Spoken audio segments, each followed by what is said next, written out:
Përshëndetje dhe mirë se erdhët në Personazhe në Fokus.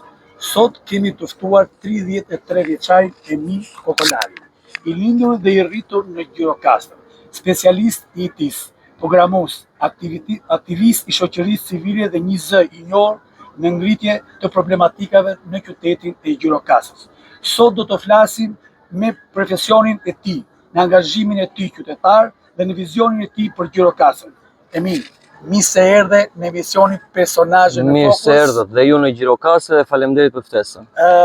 Shpesh kohët e fundit je bërë njeriu më publik nëpërmjet rrjeteve sociale. Si e shikon Emini këtë? Por kjo ka ardhur si pasojë jo me qëllim apo për të krijuar famë nëpërmjet rrjeteve sociale, por duke vënë pah realitetin që i ndodh një nga qyteteve më madhështore në Shqipëri, siç është Gjirokastra, dhe duke marrë parasysh problematikat që këtu ndodhin si pasojë e lënies pasdore të pushtetit lokal më së shumti, vetë është krijuar kjo lloj rrjeti dhe ky lloj angazhimi qytetar së bashku me njerëz të tjerë që angazhohen për përmirësimin dhe jetesën në këtë vend. Si kjo po ka ardhur si pasojë e kësaj dhe gjithashtu duke qenë se unë jam dhe me profesion IT, ka ndikuar dhe profesionin gjithashtu në angazhimin qytetar apo për sensibilizimin e njerëzve për të mbajtur pastër, për të treguar kulturë dhe për të treguar vërtet ta dritat tona këtu në Gjirokastër. Për të kaluar të pyetjet tona, thjesht për vetë shikuesit e emisionit Personazhe në Fokus, du të dinë kush është Emini? Kush është Emini? Kjo është një pyetje shumë komplekse sepse Emini ka 1000 variante. Pra, është një qytetar i Gjirokastrës në radhë të parë, është një programues IT, është një djalë që merret gjatë gjithë kohës me angazhimin për qytetin dhe për të mbrojtur jetesën në këtë vend. Jam dikush që punoj me një farë biznesesh për lloje të punave ndryshme në brenda fushës IT-s. Po çfarë të them për veten unë? Shpeshherë njerëzit të njohin Eminin nëpërmjet rrjetit social.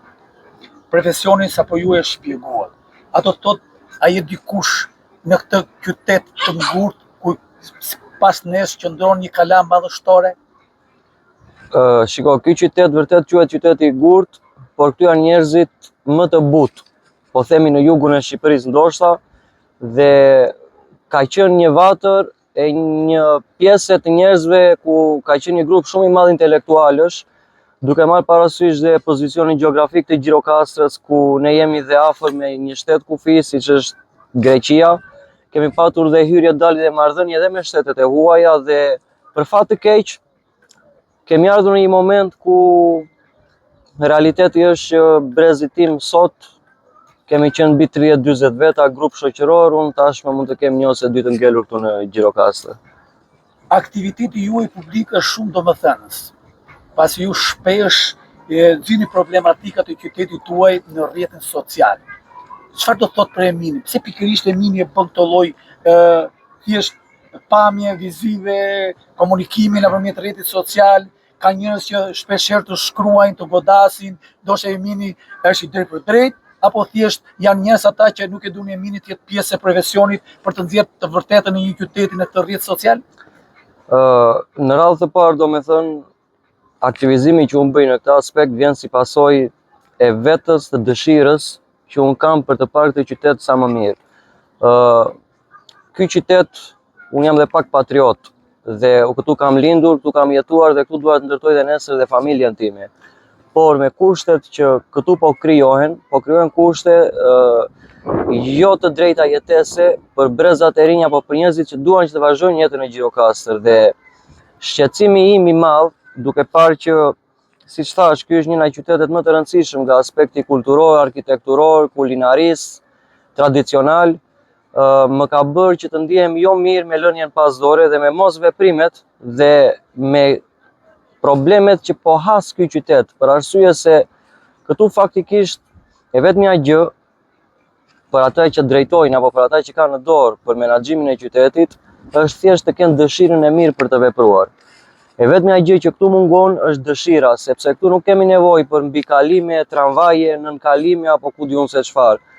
Duhet kesh parasysh dhe duhet dish që jemi vetëm një qytet ndoshta në Republikë, mund të them, që nuk kemi një kënd lojrash për fëmijë të mirëfillt. Standardet e kopsheve dhe çerdheve janë për të qarë në shumë vende. Këtu ka kërcitur ujërat e zeza në çfarë do lloj lagjeje, është e papranueshme domethënë. Këto muret e Kalas, si shikoni këtu, që çdo vit më përpara ose një herë në 2-3 vjet mirëmbaheshin, hidheshin pesticide për të ruajtur një trashëgimi kulturore që ne kemi, siç është kalaja dhe trashëgimi materiale.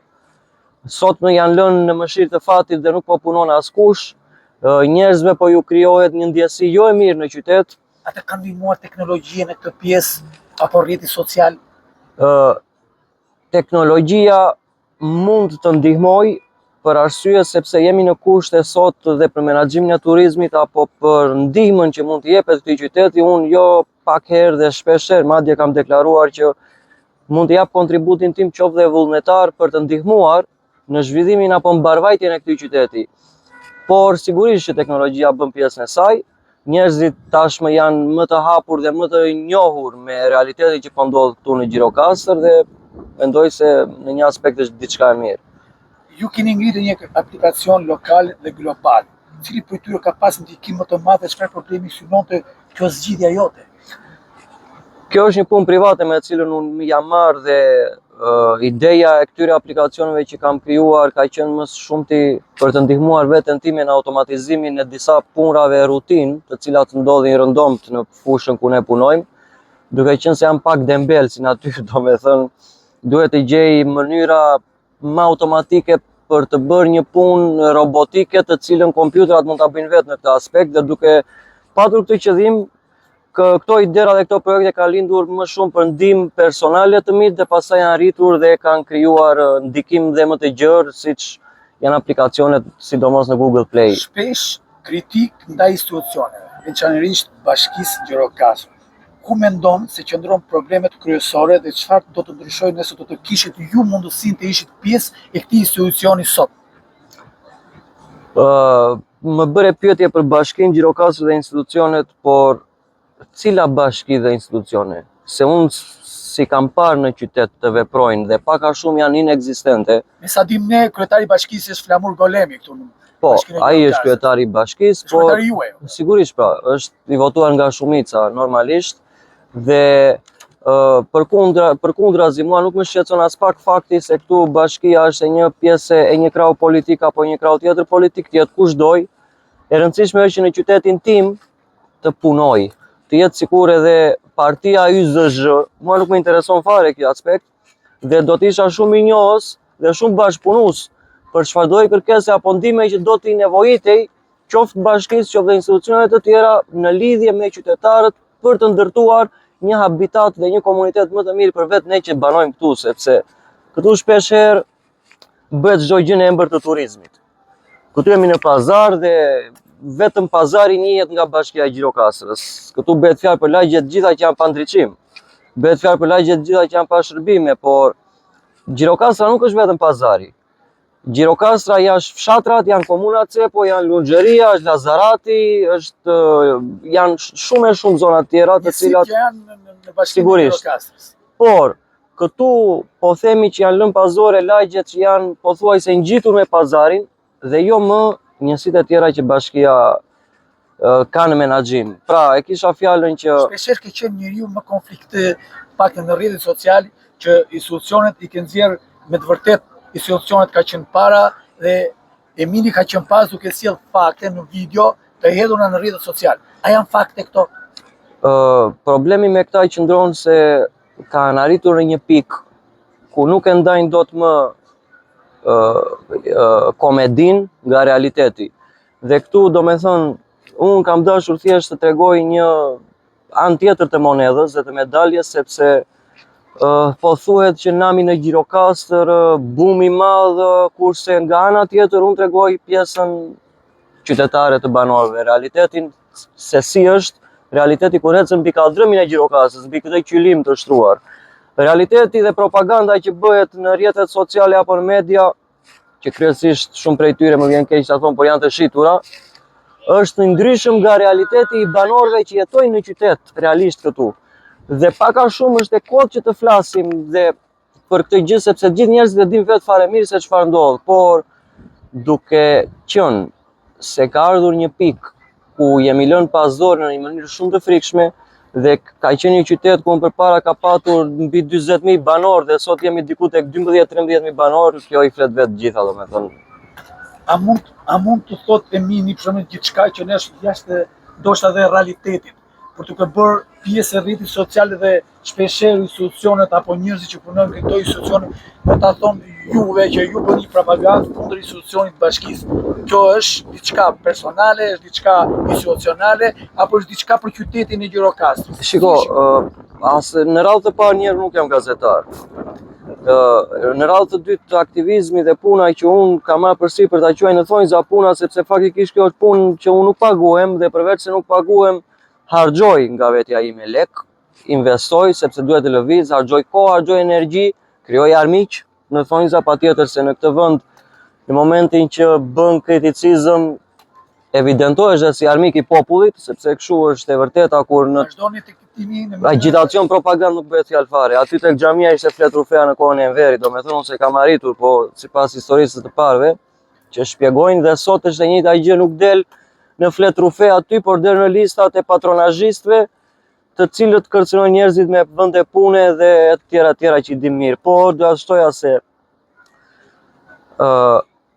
unë nuk e kam bërë kur këtë lloj aktivizmi me qëllime komerciale dhe kam patur shumë kërkesa dhe mendime për ta kthyer në një anë komerciale, por mendoj se çfarë do gjije në momentin që merret apo përfitohet lek e humbet vlerën e vërtet njerëzore. Kështu që unë e kam marrë përsi për këtë punë, këtu do jem, s'dua të ikë nga Gjirokastra, njerëzve u bëj thirrje të shtohen zërat kritik, sepse kritika nuk është gjë e keqe, është e vetmja gjë e cila mund të bëj të përparosh. Emini, aktivisti i shoqërisë civile, a ka mbështetjen e shoqërisë civile dhe a ka shumë Gjirokastra si Emini dhe a do të ketë më shumë Gjirokastra pikërisht si Emini Kokolari? Shiko se çfarë ndodh realiteti dhe është i hidhur. Sigurisht që mbështetësit janë të pafund, nuk diskutohet fare, janë me mira. Mund të them që janë nga shumë vende të tjera të botës, për të vetmen arsye sepse po bëj diçka që është e vërtet. Ka brenda sinqeritet dhe thjesht dashuri për qytetin ku unë kam lindur dhe asgjë tjetër. Por njerëzve duhet t'ju bëj një thirrje që duhet jenë më të bashkuar për të vetmen arsye se është shumë e thjeshtë që të gjuhet guri me dorën e tjetrit. Dhe por nuk e kam aty problemin fare, sepse e kam marrë përsi për atë punë tashmë. Por duhet që të bëjmë më shumë për njëri tjetrin në koncept, sepse unë jam shumë i sigurt që në momentin që unë mund të kërkoj një ndihmë apo për të dëshiruar, për të krijuar një grup apo për një grup ankesash apo ankimimesh për diku, jam shumë i qartë që shumica e këtyre njerëzve nuk janë të gatshëm për të punuar për vendin e tyre vet. Ndoshta nga Afrika, ndoshta nga shumë gjëra, por ka ardhur një kohë për mua që duhet që t'i hedhim poshtë këto mentalitetet të prapambetura, nuk kanë çu bëjnë fare. Por e rëndësishme është që dhe të mos shitemi.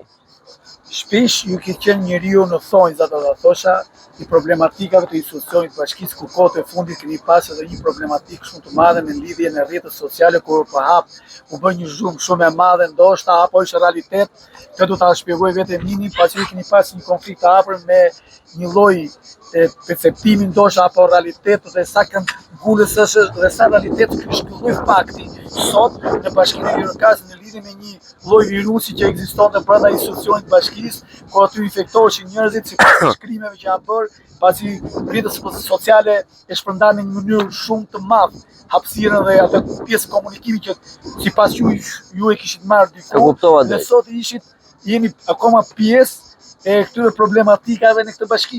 Shiko, unë e shikoj që je qepur pyetjeve për bashkinë me mua, po unë jam qepur bashkisë akoma më shumë. Sa për të jetë për pjesën e mediave, mediat kryesisht e kanë shtrëmbëruar këtë histori, sepse disa herë disa media mua bën gazetar që nuk jam. Disa media të tjerë më bëjnë stomatolog që unë gjysma të ëmbël si kam fare. po të qe për mediat, për sa i përket Jo që tip social dhe që gacmosti në këtë. për sa i përket historisë së virusit, në Gjirokastër kemi një shprehje ne që thomi këtu dhe miza kalon dëgjon po të hedhësh një përck, që ta thomi më popullore. Kështu që sigurisht që duke qenë se jam dhe njeri që jetoj në Gjirokastër kam dëgjuar fjalë, por e vërteta është që nuk kam akuzuar askënd asnjëherë. Megjithatë, bumi i madh që u bë njëra tjetra, u përhap panik, kjo nuk është fare e vërtetë sepse në radhë të parë njëherë këtu nuk panikosen njerëzit kur ju ikin drita dhe ujë, jo më për këto gjëra që janë dhe të verifikuara, të vërtetuara, sepse nuk kanë nxjerrë njeri ndonjë vërtetim për këtë, por sigurisht që kam dëgjuar. Kalova dhe më bërën kallëzim penal. Bashkia e Gjirokastrës, institucioni i Bashkisë Gjirokastrës, shteti kundër Emin Kokalarit me avokat privat. Nuk e kuptoj pse ju duhet avokat privat kur ka një zyrë aty me jurist, në të cilën bashkia mund të ketë drejtën e saj të mbrohet apo të akuzoj dikë. Megjithatë është punë e tyre. Unë do vazhdoj rrugën time, ata rrugën e tyre. Kam dhe disa dosje të cilat i kam përtiquar në SPAK, po duke qenë se këtu kemi shumë turizëm dhe ditë për ditë kemi festuar, nuk kam patur mundësinë për të vajtur fizikisht, por do të gjej mundësinë për të bërë dhe unë detyrën time ligjore qytetare, sepse ndonjëherë fjalët dhe kritikat vetëm me fjalë janë të kota pa u ndërmarrë dhe hapa ligjor.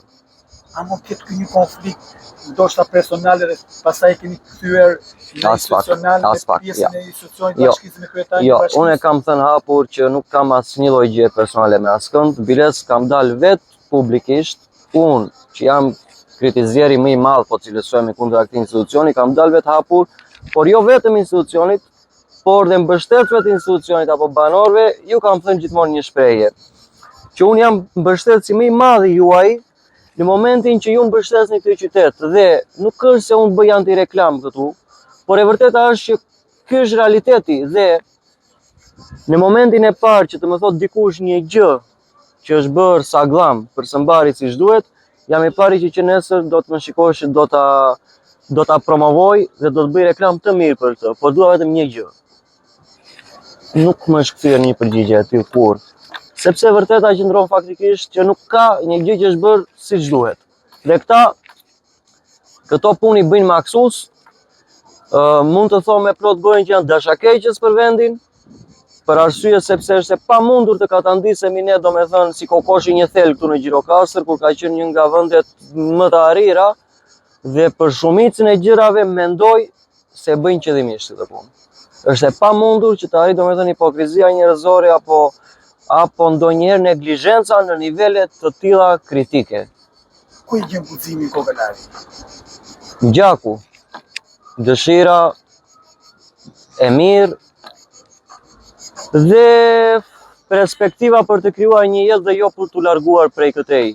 A një frikën Kokalari? Po vetëm budallai nuk ka frikë, por që kam metodat e mia për të bërë budalla kur duhet. Përveç se ju jeni njeri që paga shumë shpjeguat gjithë realitetin, aq sa ju dini në këtë pjesë. Në realitetin e përditshëm, është vërtet gjithë kjo? Ne mund të bëjmë diçka tjetër brenda emisionit tuaj që mund të shpjegoj më saktë nëse do të kesh mundësi dhe kohë, që thjesht të bënim një xhiro jo më shumë nga çerekore brenda territorit të pazarit apo pak jashtë, ku mund të tregoja për situata të cilat mund të ndodhin vetëm në Indi. Kështu që të vërtetën Sipas jush tani i bie që institucioni i bashkisë apo institucionet që janë përgjithësi në Gjirokastër nuk funksionojnë dhe nuk janë me qytetarët? Ka një problem shumë të madh këtu, sepse ndoshta unë mendoj që e bëjnë kastile, por që ka dhe një problem shumë të madh e cila për mua është meritokracia.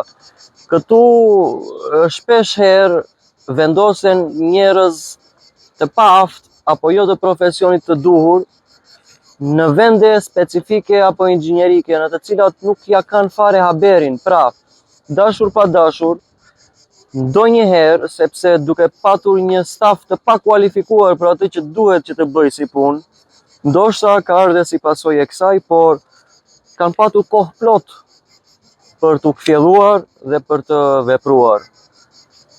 Për të ndryshuar ndoshta edhe gabimet, sepse nuk ka ndonjë gjë të keqe që të bësh gabime, por gjë e keqe është që të bësh të njëjtat gabime disa herë dhe të presësh rezultate të ndryshme. Kjo është e qëllimit për mua, sepse tregon një farë përbuzje ndaj të drejtës, ndaj fjalës së lirë, dhe siç të thash, të gjithë e din fare mirë në Gjirokastër. Thjesht punohet për show, për rrjet social. Pa jo nuk disohet fare. Patjetër që punohet për show, për qytetarin nuk punohet, sepse po të punoj për qytetarin, qytetari nuk do rripeshin dhe do ndukeshin duke u larguar nga ky vend dhe duke larë pjatat në për restorantet e Gjermanisë dhe Evropës. Qytetarët punojnë vetë, sepse kështu e ka ta ndisën. Qytetarët për vetë se punojnë vetë, paguajnë dhe taksat për pastrimin, gjelbërimin, ndriçimin rrugor që nuk i kanë, apo janë shërbime të munguara shpesh herë, që është turp të diskutojmë këto në 2026, domethënë, megjithatë unë mendoj që duke marrë parasysh që ky qytet ka një potencial të jashtëzakonshëm në vazhdim, po themi për 15-20 vjet të ardhshëm, se mund ta quaj që jemi Akropoli 2. Ajo kala atje nuk e ka Ballkani, domethënë, dhe po të bëj një krahasim, tani që vjen darka është pothuajse e pandriçuar, se janë prishur ndriçimi, është shqyer, është bërë, nuk e di dhe. Doja të dilja te kjo që duke parë parasysh potencialin e lartë, mendoj që këta duan të detyrojnë njerëzit për të larguar, për të shitur pasuritë, kështjellat tona, se shtëpitë tona janë si kështjella, me shumë pak lek për momentin ku po shiten shpina 200-300 euro, 400 euro që mendoj për pushtetarët që janë asgjë fare dhe duan ndoshta që këtë vend ta bëjnë vetëm të tyre, për ta shfrytëzuar për brezat e ardhshëm që do vinë dhe duke zbuar nativët vendasit. Është njësoj siç ndodhi me këto popujt pak a shumë indigjen në Amerikë. Pak a shumë kjo po ndodh në Gjirokastër. Si shikoni rinin Gjirokastër? Rinia në Gjirokastër. Po rinia në Gjirokastër nuk ka këndlojrash. Nuk ka hapësira publike apo vende të posaçme për kryerjen e aktiviteteve sportive, kulturore, nuk ka angazhim artistik, nuk ka benefite apo përfitime qoftë nga pushteti lokal apo qoftë nga universiteti, që këtu universiteti gëlonte dhe nuk kaloi dot në rrugë nga studentët që vinë në Gjirokastër, ndërsa sot është gati për të mbyllur, domethënë lutin njerëzit për të vajtur që të regjistrohen aty. Rinia mendoj që po të bësh një statistik dhe të kërkosh që të shkruajnë hënë e madhe të dorës, mund të them se 7% s'din ta bëjnë. Do të thotë që sipas jush mënyra të komunikimit, mënyra të vendosjes, mënyra e mospunimit, sipas jush të institucionit të bashkisë, ka bërë që rinin Gjirokastër ta largojnë? Mendoj se po. Për arsye sepse nuk i ofron kushtet bazike të duhura apo të jetë ndihmë dhe të orientojë në projekte të caktuara. Gjithashtu ju jeni një njeri apo një person, ndoshta ke edhe një shoqëri tjetër, ndoshta pas teje, jeni mbrojtës i kafshëve. Çfarë të ka shtyrë të angazhohesh në këtë kauzë dhe si e vlerëson situatën në Gjirokastër? Pasi shpesh ti në rrjetet sociale ke hedhur ndoshta duke konfirmuar dhe vendosjen tënde që helmime të ndryshme bën nga institucionet, duke i bën gishtin mbi ato. A është e vërtet kjo? Kjo është shumë e vërtet, por angazhimi tim dhe në këtë aspekt vjen si pasojë se duke ditur dhe shkencërisht se shumica e kafshëve kanë qenë në këtë botë dhe para nesh. Mua më vjen shumë keq që të merresh apo të godasësh dikë që nuk ka fuqi. Do të isha shumë dakord që sepse natyra kështu është e krijuar, ka alfa, ka beta, ka gama, ka hierarki, por mua personalisht nuk ekziston barazia në këtë aspekt. Kështu është e ndarë kjo jetë, por është shumë e turpshme që të merresh me dikë të pambrojtur. Dhe përveç të gjithave të jesh në shkelje totale penale ligjore. Situata e kafshëve në Gjirokastër ka që kur ka lindur unë, ky problem dhe vazhdon deri më sot, që është një gjë që zgjidhet për mendimin tim shumë kollaj fare, me shumë pak lek dhe hiqet një hall shumë i madh dhe bardhë, sepse ka dhe njerëz që tremben, ka ndodhur situata të pakëndshme Por helmimi, vrasja me dashje e kafshëve, apo goditja e të pambrojturit, për mua është turpi më i madh që dikush që cilëson veten të zgjuar apo inteligjent mund të bëjë. Po sigurisht që tani, po tani më fal, unë mund të them që këtu paguaj 5.000 lekë të vjetra për një bisht ose veshje të prerë kur dorëzoj në bashki dhe vriteshin me çifte, unë kam qenë prezent vetë, domethënë vite parë kur kemi qenë më të vegjël. Vinte çifte aty grikshë, domethënë e mbushi edhe këtu mund mes të pazarit 200 me çifte në sy të hapur. Ndryshuan këto metoda dhe u shpikën këto metodat e helmimit, ku prap ndodh hapur në publik, kur kam video pafund me helmimet masive. Por sigurisht që po. Por janë të paaft për të zbuluar në qoftë se ky që helm apo ka rënë një epidemi. Dhe kjo është një artikulim dhe një arsye shumë naive, për arsye se ç'është kjo epidemi që na bie vetëm në pazarin e Gjirokastrës çdo vit dhe vetëm ndodh këtu. Kur shenjat janë më së ndryshme, kam s'ka laborator për të vërtetuar këtë, po ç'më duhet mua ta zgjidhim? Me këto vrasje që ju mendoni që i bëni institucioni bashkisë ndodhin gjithmonë përpara sezonit turistik? Varet sepse këta ndjekin metoda më të zgjuara tani, duke marrë parasysh që kanë probleme se njerëzit janë ndërgjegjësuar dhe sigurisht jemi bërë më shumë njerëz që i mbrojmë kafshët, por problemi më i madh nuk qëndron vetëm këtu, por problemi më i madh qëndron se ç'të pengon ti apo dikë, po themi me probleme, që të vesh të shëndetit mendor, që të vesh një farmaci bujqësore, të marrësh atë helmin dhe t'i futesh një tek depo e ujit. Pra duhet ketë një kontroll shumë më rigoroz dhe strikt për sa i përket këtyre medikamenteve të fuqishme toksinave. Kjo është e pafalshme, domethënë se si mund t'i helm në mes të rrugës, ku ka patur dhe disa raste me të pastre që kanë shpëtuar kot, domethënë se mundet që të konsumonin nga ushqimet e hedhura. Dhe është një, kalojnë fëmijë, janë pamje traumatike që traumatizojnë këdo. Dhe çfarë të them, kjo është mjaft aktiv, mjaft i drejt për drejt, ata ka kushtruar ndonjëherë ky qëndrimi jot qoftë edhe në jetën personale apo profesionale? Po sigurisht që po, në të gjitha aspektet, të thash jemi në një vend diktatorial, fashist o komunist, sigurisht që kanë ndikuar, sigurisht që bën presione, sigurisht që unë njeri jam, sigurisht që nuk kam asnjë detyrim tek askush për të publikuar diçka apo jo, sepse ajo është në dëshirën time. Janë bërë oferta për vende pune, janë bërë... Ka pranuar? Po unë nuk mund të bashkohem me pushtusin.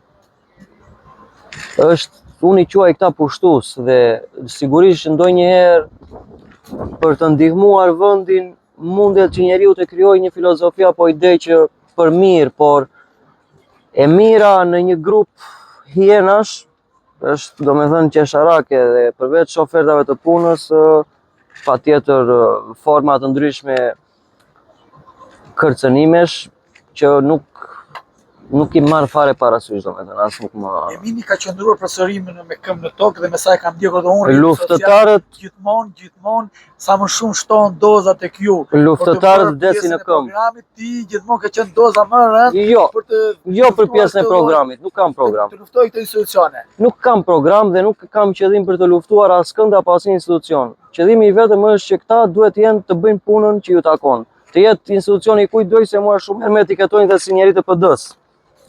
Që ta sqaroj edhe këtë fakt, domethënë, unë jam demokrat dhe do të jem demokrat sigurisht dhe familja ime është demokrate, por unë personalisht nuk mund të them se jam me PD-n dhe këtë e bëj për arsye se i bie PS-s dhe po ndodhi ndonjëherë, domethënë PD-ja ramet të ketë, ramet pas se kështu ka ta ndis, po të vinë në pushtet dhe të bëjë të njëjta gjëra se këta do t'i bie akoma më shumë, sepse është më keq akoma. A qëndron Emini me këmbë në tokë? Po ndonjëherë dhe me fluturojmë në ajër, po janë gabime shumë të vogla me të cilat një doktor në 1000 operacione, njerëz jemi, ndoshta njëri do të iki në përduar, por nuk mund të marrim parasysh gjithmonë të keqen brenda 100 të mirave. Kush ka qenë oferta më e mirë që Eminit janë bërë nga institucionet për të larguar këtyre pjesëve kritikuese të institucionit bashkisë? Qetësia shpirtërore. Kjo është oferta më e mirë që mund të quaj, por duke qenë se nuk kam pranuar as këtë të fundit, s'ka ndonjë gjë fizike apo pune që mua të më ofroj këtë që më mungon vetë me kokën time. Emini qëndron në këmbë sipas ideve dhe projektet veta dhe me kokën e tij në atë vetdijen që zhvillon çdo ditë në aktivitetin në rrjetet Mund të bëjnë gjithçka, mund të heqin lirinë fizike, por kur nuk na lën dot dhe të na heqin lirinë e mendimit.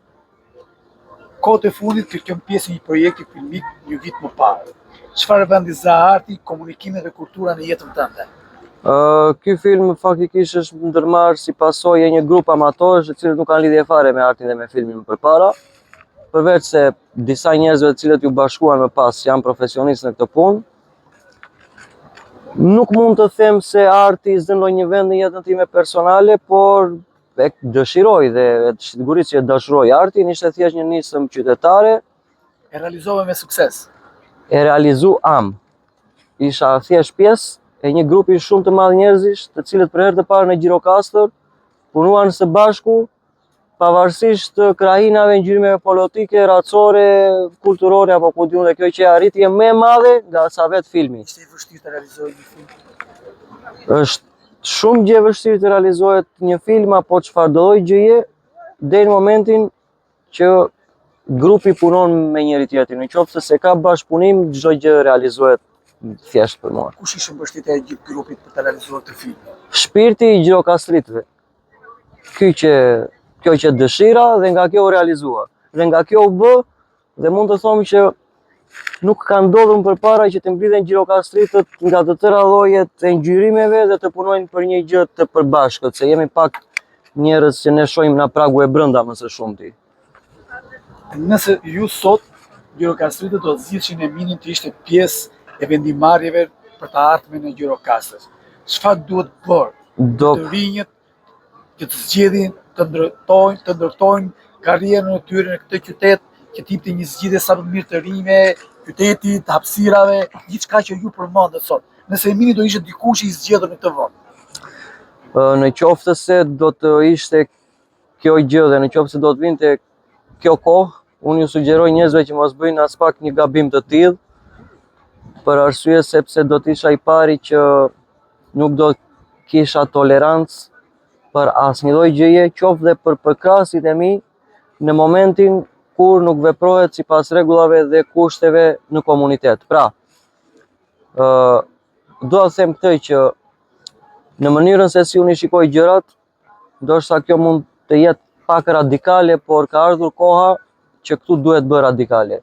Është krijuar një kaos i papar dhe shpresoj dhe do të mbështes çdo që do të vijë me parime për të pretendoj për t'i dhënë zgjidhje të paktën problematika e kryesore që ndrojnë në qytet. Pra, unë jam më shumë tek pjesa ndëshkuese, më së shumti financiare, për të imponuar kulturën tek njerëzit dhe tek një brez që nuk e ka këtë kulturë, se sa tek sensibilizimi me fjalë apo i mbledhjeve dhe projekteve të cilat ngelen thjesht aty. Në qoftë se do të isha unë, nuk do kishte njeri këtu që nuk do kishte marrë job, në qoftë se do ishte plerat në prua apo do përshtyinte në shesh, kjo është ideja. Por nuk mendoj se është koha e duhur për këtë. Prandaj dhe pyetja ime ishte aty te ajo pjesa që po të ishe ti dikujt në institucion, çfarë do bëje përveç saj, në mënyrën e mirë të bashkëpunimit me institucionin. Nëse ju do kishi sot, sepse njihni si një njeri në rrjetet social, një njeri dhe social, një njeri komunikueshëm, për njerëzit që kanë probleme të tyre sociale, a kishit diçka për t'i thënë sot? Unë mundet që thjesht të bëj një thirrje për njerëzit, ku për mua gjëja më e rëndësishme në këtë botë, sepse është një shprehje që themi ne këtu në Gjirokastër, ka thënë Bilet Sëri, e quajnë Hadër Mevlani, është një poet dhe thotë: jeta në Gjirokastër është shumë e shkurtër, është nga Çuçi tek Çoçi. Çuçi ishte doktori që priste fëmijët kur lindnin dhe Çoçi ishte ai që të mbulonte kur ndroje jetë.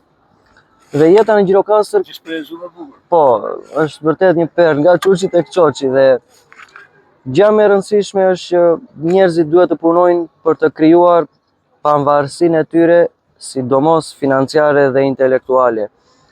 Në momentin e parë që kjo gjë nuk realizohet, keq më vjen ta them, por këta dhe vetë sistemi të detyrojnë që t'jesh ushtar.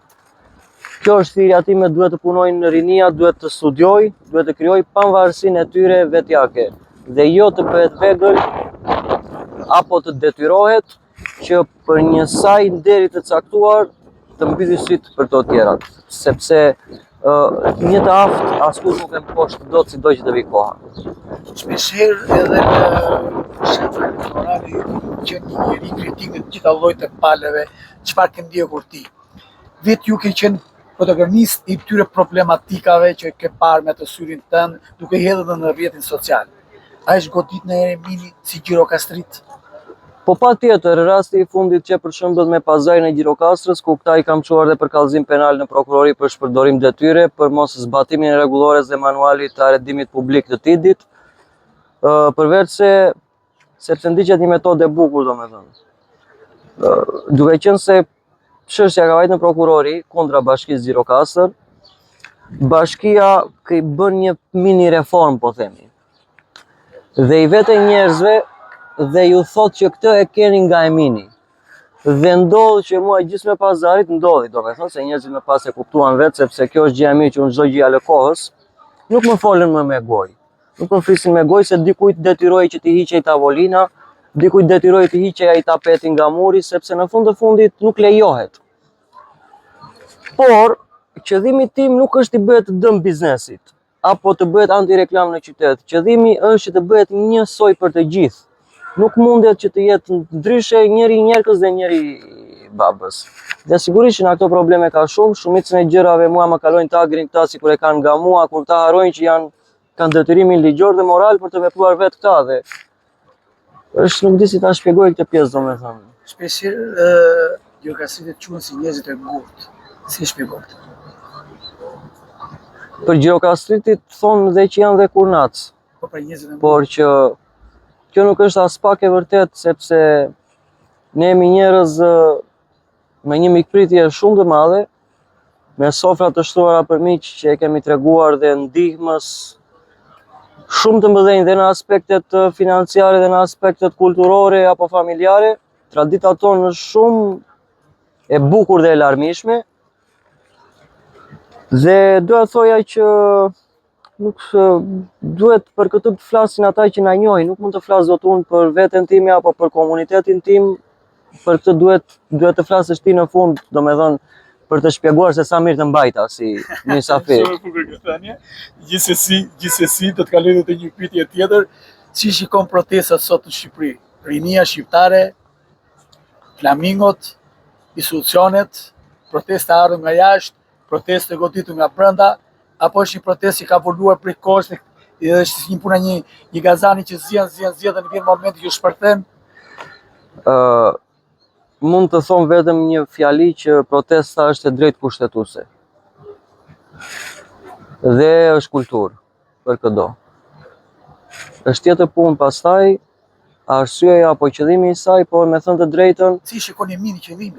Qëllimi dhe me thënë drejtën ka ardhur koha që të hidhet busti i Edi Ramës siç u hodhi Enveri në 91-shin. Në këtë situatë jemi, kjo është e vërteta, realiteti, dhe ka ardhur momenti për këtë gjë. Pra duhet që, shiko, ndonjëherë gjërat nuk bëhen vetëm paqësisht. Unë shikoj protestuesit, bravo ju qoftë se po lën punët, po lën kohën e tyre, po protestojnë paqësisht dhe shumë paqësisht dhe po tregojmë kulturë dhe kemi bërë shembull, kemi qenë shembull në gjithë botën për këtë aspekt. Por nuk mundet dhe mendoj që ndonjëherë në thonjza po e them prap, mos më merrni për keq, po këtu ka ardhur koha e Avni Rustemit. Duhet Avni Rustemi. Në thonjza, në mënyrë artistike, po. Jo Avni Rustemi me plumb real, fizik, por Avni Rustemi me plumbin e pambukt që është fjala apo e drejta kushtetuese dhe drejta ligjore në këtë vend. Shpeshherë aktiv në shumë, pasi ju përfundon më sipër që ishe pjesë e shumë programeve, shumë problematikave, shumë gjëra që i ke thirrur qytetit Gjirokastrës, Rrugica, Gur, sokake e çdo gjë.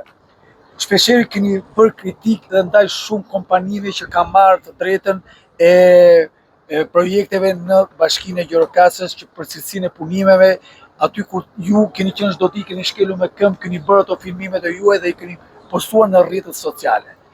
Si do të ishte mendimi juaj në këtë pjesë?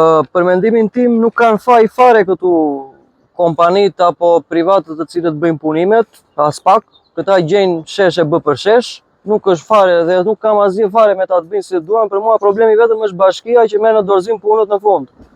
Këtu u bë rruga e re në Palorto, një investim super që duhej bërë, më vjen shumë mirë që u bë, po për fat të keq janë bllokuar kanalizimet, nuk janë bërë siç duhet, nuk ndriçimi që don shpesh herë. Janë projekte të cilat ka shumë nevojë Gjirokastra, por nuk mund të bëhet me njerëz që nuk janë të asaj pune. Por këtë punë nuk e ka faj privati fare për mendimin tim. Institucioni që merr në dorëzim përfundimtar projektin dhe i hedh vullën dhe i jep firmën është në gabim për mua. Pak a shumë jemi në fund të emisionit dhe jemi drejt pjesës, nëse do kishit 1 minutë për të drejtuar qytetarët dhe institucionin e Bashkisë Gjirokastrës, cili do të ishte mesazhi yt?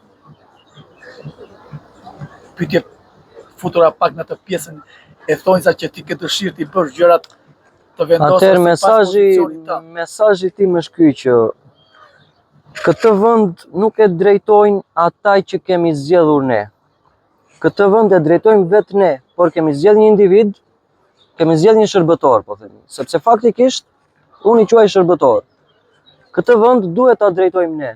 Duhet të kërkojmë ne të drejtat tona, duhet të kërkojmë ne mbledhje takime problematike në përlagje apo çfarë se si zgjidhet situata të ndryshme, në të cilat ka vite unë s'mbaj mend të ketë dalë njëri në lagjen time apo në lagje të tjerë, të vetë pjesë si njeriu si e ke hallin, ose çfarë probleme keni. Unë nuk jam shumë me parimin që këtu zgjidhjen duhet ta bëj dikush, sepse edhe sikur të kem unë një zgjidhje mund të jem dhe gabim. Unë mendoj se forma dhe mënyra më e drejtë është që unë mund ta hedh si ide dhe kjo të përpunohet nga vetë banorët që jetojnë këtu dhe të krijohet një formë sa më e drejtë për të gjithë, sepse vërtet, po themi, unë mund të bëj një plan mobilistik apo urbanistik për qytetin, por kjo mund të jetë jo e drejtë për të gjithë. Pra, këto projekte publike duhet që të dëgjohen dhe të ketë bashkëpunim dhe modifikime ndoshta të ndryshme të vogla nga vetë banorët që jetojnë këtu, sepse po bëjmë projekte inxhinier në zyrat e Tiranës, të cilët nuk kanë jetuar një ditë në Gjirokastër. Dhe nuk e kanë idenë si funksionon. 10 në nëntor u ndodhi përmbytje. Është përmbytur qyteti më i pjerët në Shqipëri. Domethënë nuk e di nëse ti një ato zonat aty lart ato lagjet, quhet Dunavata ju andej. Aty domethënë një herë kur erdhën ca shkodran thanë ç'është kështu ne po hipim në mur thanë, se ishte shumë pjerët. Dhe të përmbytet qyteti më i pjerët në Shqipëri këtu nuk ka bërë vaki kur. Këto janë punët që bëjnë këta. Janë bërë si tani nuk është mizojqe.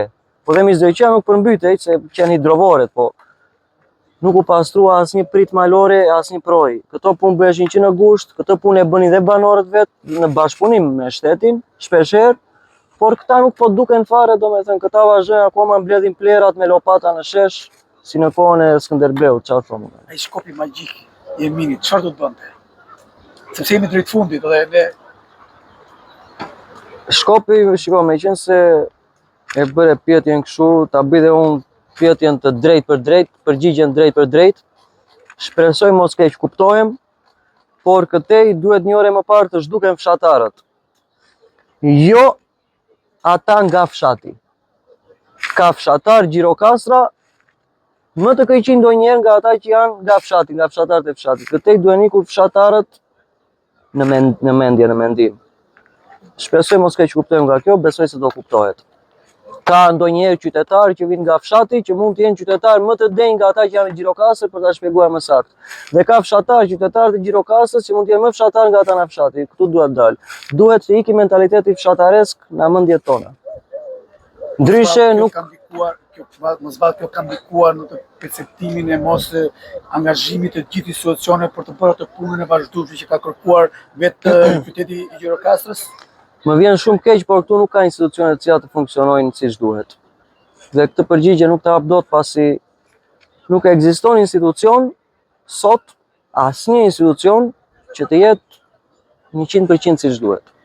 Emin Kokallari, njeriu publik, njeriu i rrjeteve sociale, njeriu që i ka dhënë aq shumë qytetit duke treguar pjesën dhe angazhimin e tij si qytetar, por si përfaqësues i shoqërisë civile.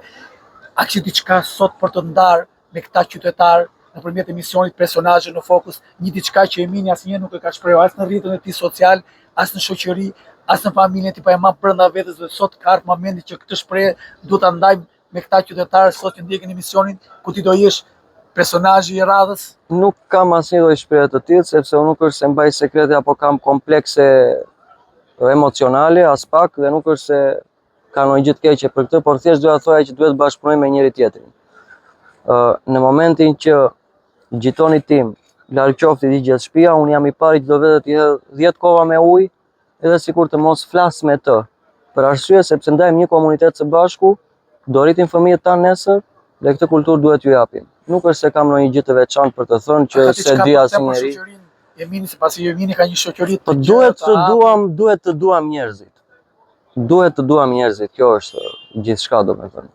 Në qoftë se nuk do duam njerëzit dhe do bëhemi xheloz për punën shpeshherë të tjetrit që e ka bërë vërtet me merit, nuk ka për të funksionuar kur asgjë. Erdhëm drejt fundit. Një mesazh të fortë për shumë qytetarët që do jenë pjesë e emisionit tonë.